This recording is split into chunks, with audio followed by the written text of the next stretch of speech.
bienvenidos a estos que son sus sótanos del poder, este programa que semana con semana nace y se desarrolla dentro del ala oscura del Canal 44 y del tío periódico El Informador. Muchísimas gracias por encenderle, está en el lugar correcto, en la hora adecuada, y estoy al lado nada más y nada menos que de mi querida amiga Rubí Bobadilla, quien tengo cada semana aquí el honor de presentar. Un gusto, de verdad, estar con ustedes como cada semana. Gracias Rubí, pero también tengo el gusto de presentarles a mi querido amigo, compañero del alma y de mil batallas, Gerardo Esparza. Tú. Es que está bien hermoso. Sí, estoy. Embajador plenipotenciario de San Juan de Dios. No olvidemos. Yo te diría el pandita rojo de la zona metropolitana de Guadalajara, pero esa es tu decisión, amigo, no tengo ningún problema. Semana con semana, ya se la saben, en este programa tenemos a una o un invitado muy especial que pues tratamos de sacarle jugo, extraerle los ingredientes que le dan ese toque especial a este programa, los sótanos, en esta ocasión, los sótanos culinarios. Si se me permite. Los sótanos, no. ¿Reposteros? No, tampoco. En esta ocasión tenemos nada más y nada menos que a quien fuera secretaria de Igualdad Sustantiva durante el sexenio del inquilino actual de Casa Madrid. Hoy es directora de la Fundación Marisa. Muchísimas gracias. Sí, de esa Marisa. De esa Marisa que usted conoce, así es. La doctora Paola Lazo. Muchísimas gracias, doctora, por venir aquí.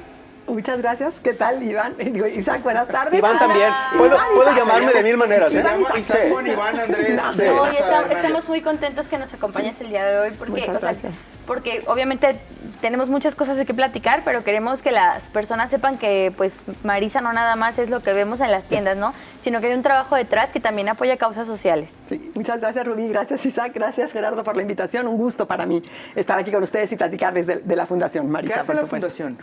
O sea, porque luego la gente que tiene entendido sabe que Marisa apoya per se a muchas mujeres, ¿no? Que el 80-90% de la plantilla son mujeres y tal. Pero la Fundación, ¿qué hace? Claro. Mira, qué bueno que me preguntas, porque en efecto, ¿no? Marisa finalmente, pues es una mujer, además de mi hermana querida, ¿no? Es una mujer súper solidaria y súper generosa, pero ya van a ser 5 años y cachito, decidió que quería de alguna manera, en el año 2019, encauzar o focalizar, ¿no? Los apoyos y el trabajo que venía haciendo a favor digamos, de las situaciones de injusticia social, y tenía como mucho interés en la igualdad de género. Y entonces fue que me invitó en ese momento, yo todavía no era en ese momento secretaria de Igualdad, y me invitó a que construyéramos un poco la ruta de la fundación. Y dijo, ¿quién estudió género en mi familia? ¿No? Palomeale. No, y es que la verdad, bueno, además de ser muy cercanas, por supuesto, de alguna manera teníamos como esa visión social que también aprendimos mucho desde casa, ¿no? A mirar y a tratar de actuar y de intervenir para tratar de cambiar las condiciones que nos parece que no son justas, que no son correctas, que no son equitativas.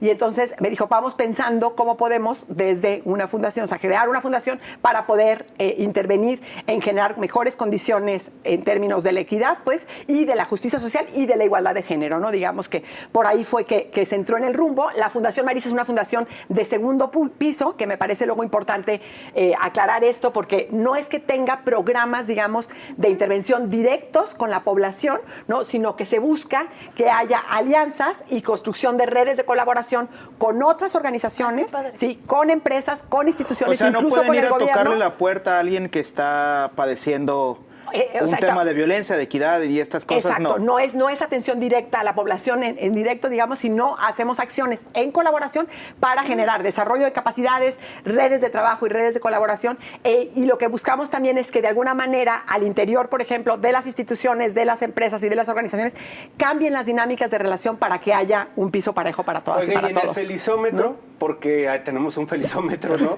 Aquí hay un felizómetro. Aquí hay un felizómetro, sí, del 0 al 100, porque sí se puede ese rango. ¿Qué tan feliz está ahora que ya no es secretaria de Igualdad Sustantiva y que ahora dirige a una fundación con una finalidad que precisamente tiene el altruismo plasmado en todas sus letras? La verdad es que estoy súper feliz. ¿Mejor que en la Secretaría? En términos de relajamiento y de, digamos, de fluidez de la vida, de cómo fluye uno en la vida, sí estoy muy contenta y muy relajada y muy contenta con este momento, pero también muy contenta con el trabajo, muy satisfecha con el trabajo que se hizo en ese momento y con el reto que representó y la oportunidad también de incidir desde gobierno, ¿no? A una agenda que para mí, pues, me atraviesa, ¿no? Porque ya era directo, ¿no? Sí. Ahí sí era directo el trato. Directo. Y pues tenían tenían que solucionar situaciones de crisis. Pues. Claro, sí, directo el trato, por un lado, el trato de los programas sociales, ¿no? Que tenían que ver todos con igualdad de género o con, pues, construir condiciones para la erradicación de las violencias, y directo lo que tenía que ver con la atención a las mujeres o a las familias, ¿no? Que habían tenido alguna experiencia de violencia de género ¿No le en sus parece vidas, que ¿no? pese a todos los esfuerzos que se hicieron, que no dudo que sean pocos, pues, pero no le parece que pese a todos los esfuerzos que se hicieron, nunca se logró socializar el fin último y primordial de la Secretaría de Igualdad Sustantiva entre mujeres y hombres? Fíjate que yo creo que sí se logró socializar, quizás lo que tiene que ver con la parte mediática, ¿sí? No estuvimos en el mejor contexto No, y cuando tienes un ¿no? gobernador que criminaliza a las familias antes de promover precisamente estos programas que sí se hacen y se han hecho siempre dentro de la CISEM, o sea, lo que hacía era como, pues es un problema de las familias porque son violentas entre ellas. Pero No. fíjate que yo creo, porque a mí me tocó pues interactuar mucho con el gobernador en su momento y trabajar con él como este entendimiento y esta construcción de la comprensión de la problemática social, y tratando de definirlo muy, muy cercanamente, y hubo de su parte mucho apoyo a construir una ruta fuerte. Sí creo que mediáticamente y lo que tiene que ver con comunicar lo que estábamos haciendo, No sí se hubo dio. un gran reto y no se logró el alcance mediático. El alcance con la gente, con las organizaciones de la sociedad civil, con las empresarias, por ejemplo, con las empresas, con las grupos mujeres prioritarios específicas también. y con los grupos prioritarios, fue muy cercano. Entonces sí creo que esa experiencia fue además muy valiosa porque pues le aprendimos un montón, sin duda, ¿no? De la realidad, o sea, el acercarnos a los contextos y conocer y poder trabajar con las comunidades, con las personas y con los grupos, eso fue maravilloso, y creo que ahí hubo un buen impacto en ese sentido y una buena percepción. Sí creo que mediáticamente no estábamos en el mejor escenario, y que aunque hacíamos un montón, no se veía ¿Qué reflejado. sí se logró? Más bien el ejemplo en tus palabras. O sea, de los programas que usted impulsó cuando llegó a la Secretaría, porque también cabe aclarar que no empezó desde el 2018, ¿qué sí se logró y qué quedó en el tintero? O sea, ¿o con qué se quedó ganas de hacer? ¿Con qué ganas se quedó de hacer? De construir al gobernador, ¿no? Ay, sí, por favor.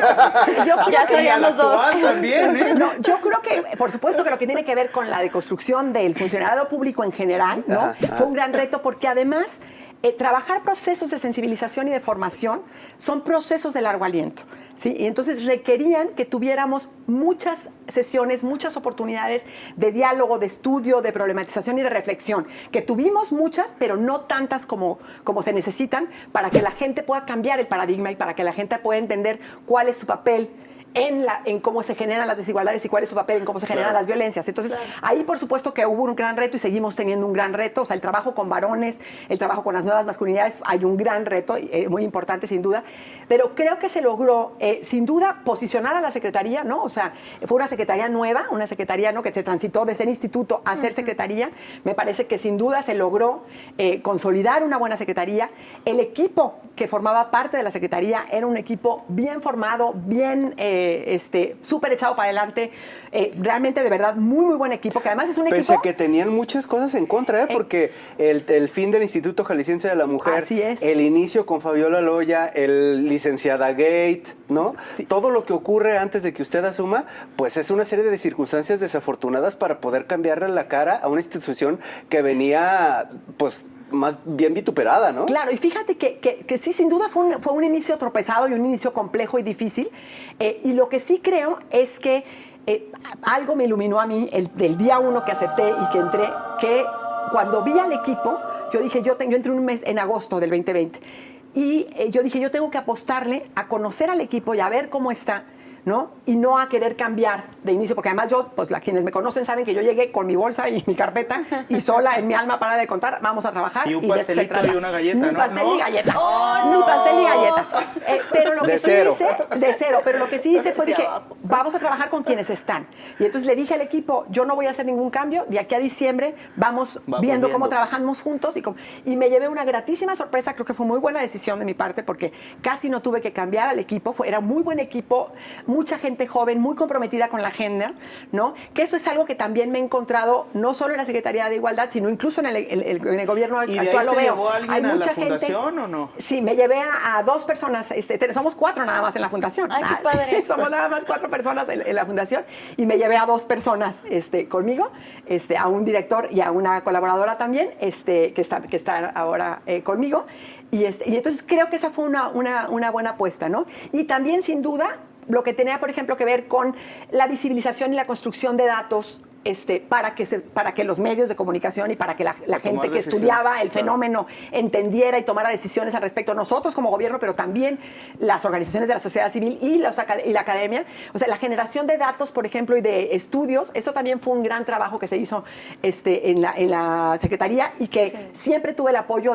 nunca me dijeron, no, esto no lo vas a estudiar, o esto no lo vas a... Yo decía, necesitamos comprender. Justo a eso iba, ¿no? Y estamos a poquito de cerrar el bloque 1, pero justo a eso iba. Dice, nunca me dijeron no, pero desde afuera, o la percepción social, y me permito decirlo como periodista y también como ciudadano, y creo que no en ese orden, pero es que el gobernador no les permitía, o sí significaba más bien un obstáculo para que esta gran y noble labor social de personas que se la rompían día con día se llevara a cabo. ¿Le parece, doctora Paola, si dejamos eso para que regresemos al segundo bloque?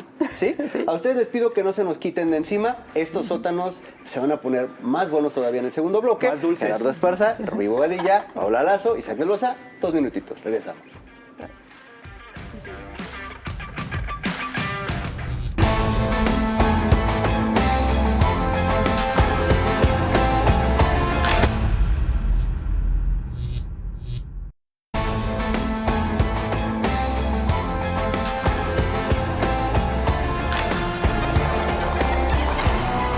Gracias por quedarse en este su programa Los Sótanos del Joder, que si usted supiera todo lo que pasa aquí en este pequeño corte, usted quisiera estar aquí, pero aprovechamos que pues, nos sintonice semana con estos programas que llevamos para ustedes con personajes muy importantes y muy especiales de pues, la vida jalisciense y también del país. Hoy tenemos a Paola Lazo, la directora de la Fundación Marisa, que nos viene a platicar de todo y de todo. Y si bien Isaac hacía una pregunta antes de irnos al corte, que es muy importante, pues se la voy a dejar un poquito en pausa, porque yo tengo mi duda particular, que es, bueno... Sí, acepto.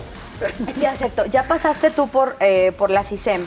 Nos comentabas que te llevaste personal al fortalecimiento de la asociación, pero ¿qué tanto beneficia que tú hayas estado de esta parte del gobierno y que hayas hecho estas alianzas para también poder fortalecer esta asociación que nos está ayudando? Si bien dices no de manera directa, sí hacer estos vínculos. Claro, la verdad es que, sin duda, el aprendizaje que se adquiere en el trabajo como funcionaria pública, en el trabajo en el servicio público, es enorme, es altísimo y es muy potente. Entonces, pude, por supuesto, claro que desarrollar además la mano izquierda, que no la tenía tan desarrollada, trabajando en gobierno la desarrolla uno. Sin duda, no vas aprendiendo que sí, que no, con quién sí, cómo, y vas buscando.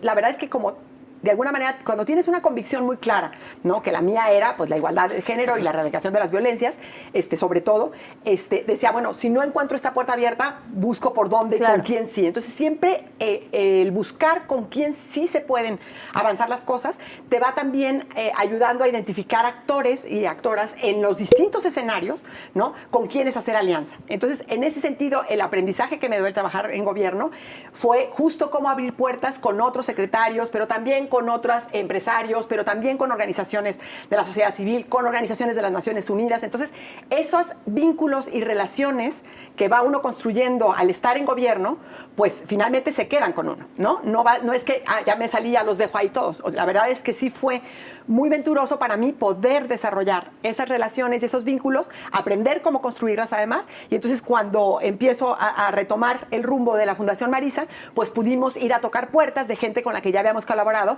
y a tejer, digamos, trabajo colaborativo también y alianzas para poder continuar con las acciones de la Fundación, ¿no? Desde los ejes de la Fundación. Sí, o sea, justo, ¿qué proyectos tienen? Y yo como fundación, a lo mejor chiquita, si bien, o sea, yo sé que ustedes gestionan recursos para otras cosas, ¿cómo puedo acercarme yo para colaborar con ustedes con esos proyectos que ahorita nos vas a contar? Claro, mira, les cuento que de alguna manera la Fundación tiene como 3 objetivos en mente. Uno primero tiene que ver con la construcción de redes redes de colaboración, ¿no? Nosotros creemos que por supuesto que las personas podemos cambiar y podemos transformarnos, pero que si cambiamos junto con otros, junto con otras, pues el cambio es mucho más propicio para además generar entornos que habiliten al cambio en la comunidad o en la sociedad, ¿no? Entonces, todas las acciones que hacemos, nos interesa mucho que las personas con las que trabajamos puedan desarrollar capacidades, ¿sí? Sean personas en lo individual, sean organizaciones, sean colectivas, sean empresas, o sea, desarrollen... llegan directo a la institución e inciden en la incidimos manera... a través de procesos formativos o a través de alianzas para que se puedan fortalecer, para generar cambios a la igualdad. Otro tiene que ver con justo cómo vamos cerrando las brechas de desigualdad, ¿no? Entonces, por ponerles un ejemplo, hace 3 años se hizo un diagnóstico para detectar cuáles eran las brechas de género en la práctica deportiva y en el entorno deportivo, ¿no? Entonces, se hizo el diagnóstico, se hizo el estudio con demoscópica, y, que salió muy completo y muy bien el estudio. Y ahora, con esta nueva administración, nos acercamos desde el inicio, o sea, entramos en enero, me senté con la Coordinadora de Desarrollo Social, con Andrea Blanco, le presentamos el diagnóstico, le dijimos, mira, aquí están las brechas muy claritas. Vamos entrándole a trabajar juntas para poder trabajar. O sea, ya te hicimos la chamba de los datos, ahora tú métele el varo, ¿no? Entonces entramos y colaboramos juntos y salimos con una campaña, con acciones de formación, con un diplomado en perspectiva de género para los entrenadores y entrenadoras y para los profesores de educación física, de educación básica, profesores y profesoras. Y entonces los diplomados lo estamos financiando nosotros, el gobierno está financiando la campaña y entonces vamos, programas, datos, ¿y cuál es el tercero? Y programas, datos, entonces esta colaboración para cerrar las brechas y lo que tiene que ver justo con el desarrollo de la autonomía en específico, sobre todo focalizados a las mujeres, la autonomía y el liderazgo de las mujeres, ¿no? Y entonces ya sea en formación por supuesto, para el trabajo decente, con el eje de trabajo decente, pero también para los liderazgos positivos, para esos liderazgos que tiene que ver con cómo como mujeres podemos tomar decisiones en los distintos ámbitos de nuestra vida, decisiones propias que nos lleven a crecer en lo personal, pero a crecer también en lo colectivo y a crecer en lo un ejemplo tangible de éxito de los que nos presume, por ejemplo, de mujeres que potenciaron de tal forma que hoy se convierten en modelos.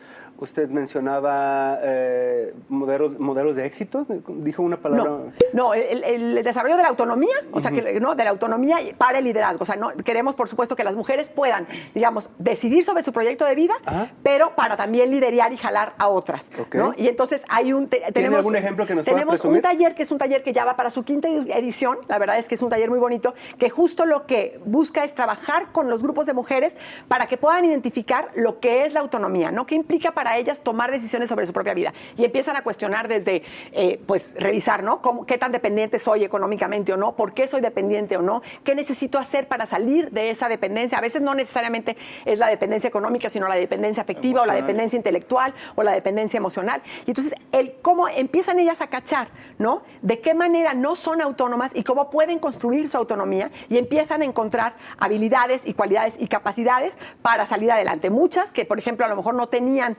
un trabajo propio, pues se emplean y empiezan a generar a través del empleo propio. Pero otras tienen a lo mejor un negocio pequeñito y deciden qué herramientas pueden tomar para crecer ese negocio, ¿no? Entonces, ese acompañamiento también lo hace la Fundación a través de los talleres y a través de la alianza con otras, digamos, con otras instituciones y con otras empresas para poder fortalecer. Evidentemente son talleres gratuitos. Sí, claro, son talleres totalmente hay dos gratuitos. tipos de fundaciones, ¿no? El que pide dinero y el que aporta dinero. Marisa, ¿en cuál está? Marisa, las dos cosas.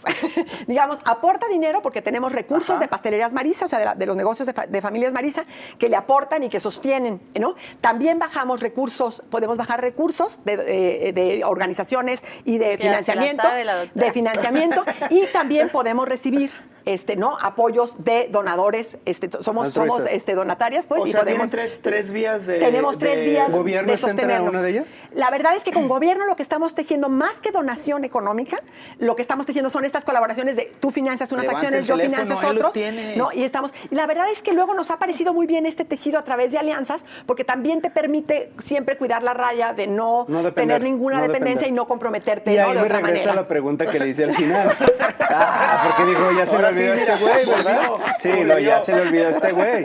A ver, igualdad sustantiva tuvo o tiene en su naturaleza o en su ley orgánica una conformación bastante noble.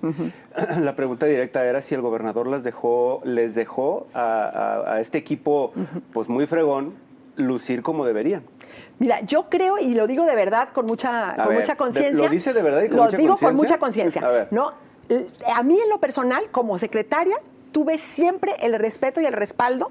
Quizás tiene que ver, pues, un poco de que llegué en un momento conflictivo y complicado de la Secretaría y que llegué un poco a decir, va, sacamos el barco adelante, de ¿no? Para hacer ¿no? la decíamos acotación. perdón, Sí, Ernesto, para decirlo, la la votación salida al de Fela. margen, hace ratito dijimos que era Fabiola Loya, no, en efecto no es Fabiola Loya, era Fela Pelayo, ¿no? Y llegó en el Fela Gate porque no tenía el título, bla, bla, bla, bla, Sí, bla. sí, sí, y entonces sí, ahí sí. llegó Nada más esa acotación al margen, discúlpame. la doctora Paola, así como Claro, salvar todo. entonces llega la salida, que estaba, digamos, sí, pues en un momento complejo la Secretaría, y dije, va, le echamos para adelante. Entonces, quizás tuvo que ver con eso, quizás tenía que ver también con que venía finalmente de un espacio de activismo y social, que también de alguna manera me posicionaba como, bueno, a Paola hay que decirle que sí o algo, ¿no? Y luego la formación académica, que también siempre ayuda, Claro. ¿no? Siempre ayuda que te vean y que digan, no, bueno, Paola sí le sabe, o sí le estudió, o sí, ¿no? Y entonces, de alguna manera, tanto con el gobernador como con el equipo, tuve siempre ese respaldo, ¿no? Si bien es cierto, pues uno es un ente de un equipo de gobierno donde se toman otras decisiones o donde hay otros sucesos, ¿sí? Y otras maneras de actuar que no siempre abonan a la igualdad y a la erradicación de las violencias. Entonces, sin duda, pues me tocaron sucesos y enfrentar como equipo de gobierno momentos o situaciones conflictivas y difíciles que la manera de enfrentarlas quizás no siempre era la ruta, digamos, más dialogada o más correcta, en mi opinión, para transitar hacia la igualdad, y que entonces invisibilizaba quizás o borraba o nublaba, ¿sí? Mucho de lo que se venía haciendo. ¿Por qué? Porque era como explícito. ¿Qué chorote ¿no? me aventó para decir sí? A veces el gobierno la defecaba con sus Sí, poquito, estrategias de dice. comunicación, No, yo no dije porque eso. lo que yo hacía no me dejaba figurar. No fue Como tan así. institución, no como persona. Sí, como institución, pues. Sí, Sí como hubo- persona siempre hubo todo tal Sí hubo respeto. casos conflictivos, ¿no? O sea, decíamos antes el de Luz, por ejemplo, el de la Luz Raquel niña... Padilla. Luz Raquel, ajá, el de la niña qué cosa, birrárica, o sea... Y hacia adentro, ¿cómo se manejaban esas situaciones? Porque luego, por ejemplo, en el caso de Luz, la fiscalía actuó de manera terrible y ustedes tenían que salir a apagar el incendio, pues, y al contrario en el caso de la niña birrárica. ¿Cómo se solucionan esas crisis hacia adentro? Mira, nosotros lo que sí teníamos siempre en claro, el equipo completo de la Secretaría, era poner al centro a la persona, ¿no? Y entonces siempre cuidando y siempre estábamos encima, ¿no? de todos los equipos diciendo, a ver, hay que cuidar, ¿no? La confidencialidad, los datos, el manejo, que sea por la ruta de la reparación del daño, que sea. Entonces, de alguna manera, ese siempre fue la estrategia que manejamos. Desafortunadamente, no siempre se logra y desafortunadamente, no solo los equipos de gobierno, Claro. sino también la sociedad civil, también los medios de comunicación, a veces no Sí, claro, hay que asumir la responsabilidad que no nos toca, cuidan sin esa duda, parte, sí, ¿no? sin duda, Entonces, por sin ejemplo, duda. en el caso de la niña Wirrárica, la verdad, no se cuidó ni en el caso de Luis Sí. Raquel tampoco. No se cuidó la confidencialidad, no se cuidaron sus datos personales, se le revictimizó, todas estas cosas que nosotros sabíamos cuidábamos. dónde vivía, ¿no? Por ejemplo, que Luz. todos Justo. cuidábamos mucho, ¿no? Entonces, creo que esa parte fue un frente que estuvimos todo el tiempo haciendo. Yo decía... Oiga, ¿me permite poner una pausa? ¿Sí? En este caso específico de Luz Raquel Padilla, cuando la fiscalía, porque no fue otra dependencia, quien filtra las imágenes de cuando ella va caminando y de alguna manera, sí la revictimizan, pues, pero que la ven comprando un encendedor y alcohol... Isopropílico. Isopropílico, gracias. ¿Usted no le habló al fiscal y le dijo, en palabras más bonitas, No te óyeme, equivoques"? reverendo descuidado, ¿sí te diste cuenta de lo que hiciste? Y la crisis de gobierno en la que nos metes a todos Claro en que le general. habló y le dijo, así me dijo el patrón. Cuéntanos. No, claro que no fue así. No, la verdad es que en todo momento, en todas las ocasiones, en todos los casos que yo veía que alguien estaba pues tomando decisiones que a mí me parecía que ponían en riesgo a la víctima, que ponían en riesgo, digamos, las medidas de reparación que estábamos queriendo transitar o queríamos asumir, en todas las ocasiones siempre me pronuncié, siempre lo dije, Sí. siempre lo dije con claridad y con firmeza, siempre con... Afortunadamente cuidé mucho siempre mi trato con todos con quienes colaboraba, porque me tocaba además construir Pero eso es en lo relaciones de público. colaboración. Yo digo en lo privado. En ¿En lo lo privado privado, le jaló las orejas al fiscal? de manera correcta, siempre a toda la gente del equipo de gobierno, cuando yo veía ¿Al que estaban gobernador le jaló las orejas en alguna ocasión? yo usted? siempre a todo mundo le dije lo que Cuéntenos pensaba. un solo caso ¿No? en el que Enrique Alfaro le haya dicho, tiene usted razón, doctora Paula. Claro que me dijo decir que tenía la razón. A ver, dígame un no solo te voy a caso. decir sexuales, pero claro que sí. ¿Pero por qué no? No, porque son cosas íntimas. Son cosas íntimas, pero son asuntos de gobierno. No, son claro de que son interés asuntos de gobierno. No, generalizado. siempre hubo mucho respeto, de verdad. No, yo no estoy diciendo que no hubiera respeto. Y siempre cuando había, digamos, situaciones en donde yo le podía decir, no, a mí me parece que ese manejo no fue el correcto, y me decía, a ver, explícame cómo, y yo llegaba y habrá mucha gente mira. y de verdad, y llegaba yo, y así como está esta mesa, Rescatando al así soldado como, Alfaro. no, les prometo, así No como está sé. esta mesa, llegaba con mis apuntes, con mis datos, con mis cifras, con mis gráficas, ¿no? Y se las ponía sobre la mesa, le explicaba, ¿no? Y entonces él finalmente se quedaba observando y me decía, ya entendí en esto. ¿De verdad? Y ahora, de verdad. con De empresarios, verdad, de verdad. ¿Con empresarios sucede lo mismo? ¿Le hacen caso cuando llega con las carpetas de cifras de, a ver, necesito que me desembolses 10 millones de pesos porque aquí vas a No apoyar solo para... eso, también tal"? el manejo interior, Ajá, pues. se puede explicarle a los hombres que toman las decisiones en este estado y en este país, que son la mayoría, y entienden? ¿O Mira, hay que hacer un proceso más grande? Por supuesto que te encuentras aliados finalmente y gente que trae una visión mucho más abierta, ¿no? Los y mucho más empresarios en amplia. Jalisco sí están dispuestos hay a... empresarios y empresarias muy abiertos, con mucha disposición, y te dicen, a ver, yo quiero que revises cómo está la situación en mi empresa, qué tan equitativa estoy siendo, en dónde hay brechas, en dónde hay, qué cosas tengo que hacer, y se transparentan, la verdad es que sí. Ay, qué padre. Y hay en donde notamos que hay resistencia, sin duda. Nosotras lo que creemos es que las resistencias hay que vencerlas con diálogo y con información, ¿no? Y entonces hay que entrar a procesos formativos y procesos también de sensibilización, ¿no? Y entonces en eso estamos, ¿no? Por ejemplo, Estamos si alguien diseñando que nos ve proyectos para ahora- poder trabajar. Si alguien que en nos ello, ve ¿sí? ahora que tiene su empresa y se asume como macho y dice, no, a lo mejor ya estoy mal, ¿las busca a ustedes? Nos puede buscar a nosotros, claro, por supuesto, y tenemos una ruta formativa para las empresas. Pues ahí y está, ¿Sale échenle muy una caro? llamada. ¿Sale muy caro? No, mira, ahorita estamos absorbiéndolo nosotros, justo. Pues es de gratis, Sí, échense una llamada. ahorita estamos absorbiéndolo Los teléfonos nosotros los porque lo que ponemos por queremos aquí. es abrir puertas, y conforme vayamos avanzando, ¡Qué pues ya padre! iremos viendo qué parte absorbe la fundación y qué parte absorbe la empresa. Qué Doctora padre. Paola Lazo, muchísimas gracias por venir aquí a sus sótanos del joder. Se nos fue en friega el tiempo. Nos quedamos con ganas de más. Rubí, muchísimas gracias. No, pues un gustazo de tener esta clase de invitadas especiales. Sí, la verdad que sí. Muchísimas Muchas gracias. Kiara, gracias. muchas gracias también. Gracias. Muchas gracias a ustedes por la invitación y muchas gracias a su audiencia por la escucha. Sí, de verdad, gracias por quedarse con nosotros estos 30 minutos. Yo soy Isaac de Loza. Estos fueron sus sótanos del joder. Nos vemos para el que sigue, que se va a poner todavía más bueno. Escriban a Fundación Marisa. Escriban a Fundación Ay, Marisa. qué padre, sí.